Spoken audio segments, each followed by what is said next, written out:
আমি আজি নাৰী অধিকাৰ সম্পৰ্কীয় কিছু আইনী বিষয়ে জানিবলৈ পাম বুলি আশা ৰাখিছোঁ আৰু বাইদেৱে আমাক বহলাই ক'ব নাৰীৰ সুৰক্ষা সম্পৰ্কীয় যিবিলাক আইনী সা সুবিধা আছে তাৰ ব্যৱহাৰ আৰু তাক আমি অপব্যৱহাৰ কৰিব নালাগে সেই বিষয়ে বাইদেৱে আমাক সুন্দৰকৈ বুজাই দিব।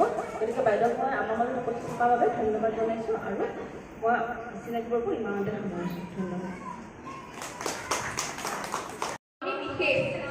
আমি স্পেচিয়েল আমাৰ সমান আচলতে কোনো নাই সেয়েহে আমাৰ দিনটো আজি যদিও পুৰুষৰ কাৰণেও এটা দিন আছে আন্তৰ্জাতিক পুৰুষ দিৱস কিন্তু আজি আমাৰ দিনটো এইকাৰণে উপহাৰ দিয়া হৈছে আচলতে নাৰীসকলৰ আমাৰ নাৰী দিৱসৰ এটা দশক হিচাপে সেই দিৱসটো কৰা হৈছিলে আৰু তেতিয়াৰে পৰা এতিয়ালৈকে বৰ্তমান আমি চলিত বছৰলৈকে 8 মাৰ্চৰ দিনটো নাৰী আন্তৰ্জাতিক নাৰী দিৱস হিচাপে পালন কৰি অহা হৈছে আৰু এই প্ৰথম যিখন সন্মিলন হৈছিলে নাৰী দিৱসৰ প্ৰস্তুতি চলিছিলে এইখন হৈছিলে 1975 চনত।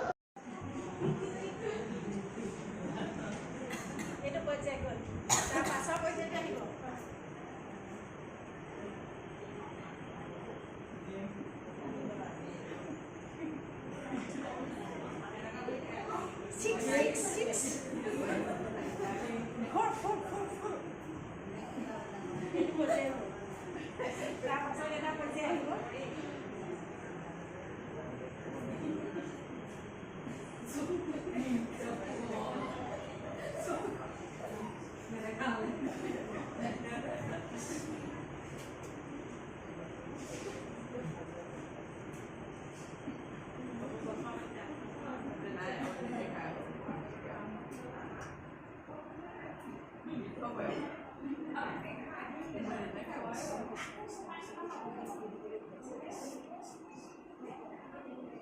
নমস্কাৰ।